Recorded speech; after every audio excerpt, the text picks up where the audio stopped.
El Principau i la DGT van reforzar la seguridad en el corredor del Nalón con radares y medianes, entre otras medidas. El lunes viniente van a tratar también esta cuestión con los alcaldes de la zona. En el último accidente en esta vía murieron 2 personas, una madre y el fiu, vecinos de Ubiu.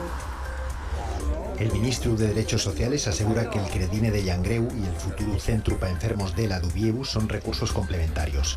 En su primera visita a Asturias, Pablo Ustindui afirmó que el gobierno central va a poner en marcha al 100% el Centro de Discapacitados Neurológicos de Llangreu, al que no dio fechas. El ministro visitó el materno infantil d'Ubieu, donde se va a lugar ese nuevo equipamiento. Va a estar funcionando en 2026.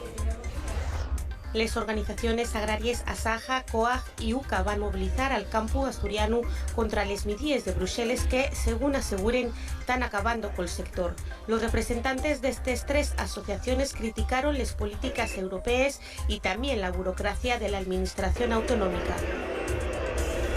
En el 2023 hubo más turistas que nunca en Asturias, acordies con los datos del INE.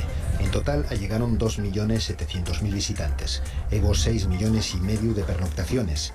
El turismo internacional también batió récords. Hubo casi un 36% más. Les mayores crecederes producieron más.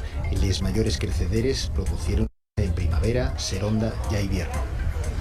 La producción de la industria asturiana cayó un 4% el año pasado. SADEI atribuye esta resultancia a los problemas de las empresas tractores, al descenso de la producción eléctrica por el piesgue de las térmicas o a las paraes de producción de ArcelorMittal.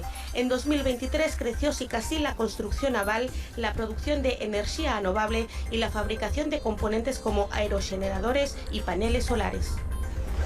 Este mes vuelve a Xixón la Feria de Artes Escéniques para la Reciella. FETEM va a celebrarse del 24 de febrero al 1 de marzo. En ella van a actuar 77 compañías que van a representar 200 funciones para niños y niñas de temática diversa, pero en la que van a procurar reflejar los valores de esta feria de referencia europea.